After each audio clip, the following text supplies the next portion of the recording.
Hello, this one I call Slow Miracles.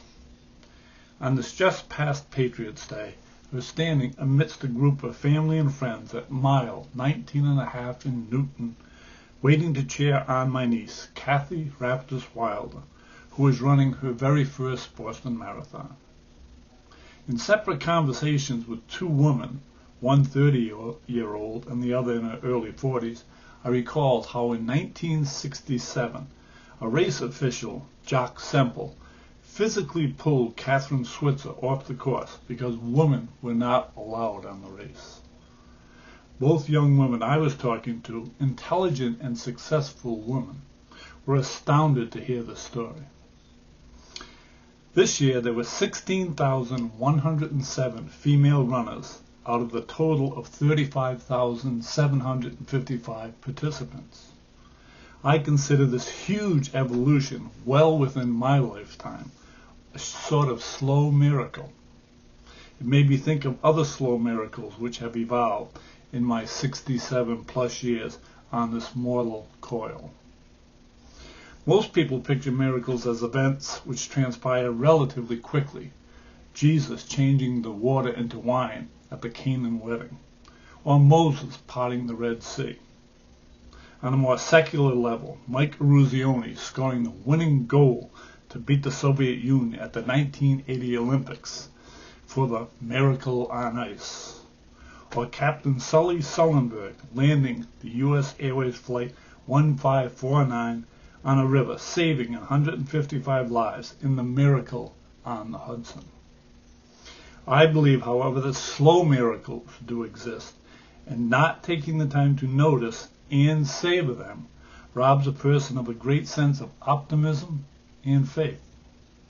On December 1st, 1955, Rosa Parks refused to move to the colored section of a segregated bus in Montgomery, Alabama. On November 4th, 2008, Barack Obama was elected President of the United States. Now, no matter what a person's political ideology, there can be no denying this miraculous shift in understanding and acceptance.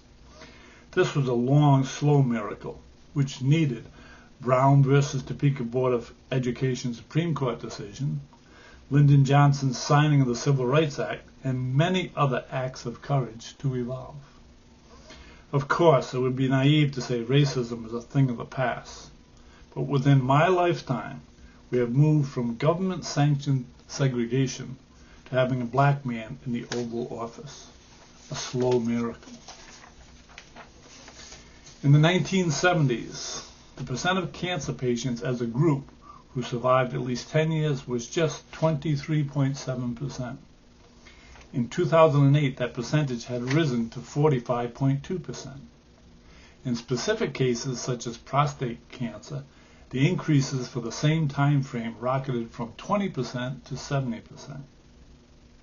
The work of places such as the Dana-Farber Center in Boston and the efforts of organizations such as the Jimmy Fund and numerous other charities has prolonged the lives of millions of people who in the past had little hope. While this disease still inflicts turmoil and heartbreak on far too many lives and families, the progress towards stemming the cause continues. This is a still evolving, slow miracle to be savored. As my niece Kathy approached her large cheering clan at the 19.5-mile mark, her 5-year-old daughter Erin held up a handmade sign which read simply, "Go Mom." Kathy beamed as she spotted us, gave high fives all around, hugged Erin, and continued on for 7 more miles to be greeted by another family contingent at the finish line. 16,106 other women passed by us, and another slow miracle came to mind. Women in the United States could not even vote until 1920. During my early primary and secondary school days in the 1950s, girl classmates were shepherded, if at all, to continue their education at Catherine Gibbs Secretarial School, the Rhode Island Normal School for Teachers, or nursing school. All could and did lead them to honorable careers. But in hindsight, there was an almost institutionalized limitation on higher aspirations. All the talk of future doctors, lawyers, and scientists seemed directed towards just the boys in the school. Now, thanks to actions such as the Equal Pay Act of 1960, the Equal Rights Amendment of 1962, and heroic efforts by women's groups and their male supporters to make these resolutions realities, not just words, parity, while not yet achieved, is at least in viewing range. There are currently 20 women in the Senate, the highest number in history, and 3 women serve as Supreme Court justices. There are, finally, several female CEOs at Fortune 500 companies. 58% of college undergraduates are now women.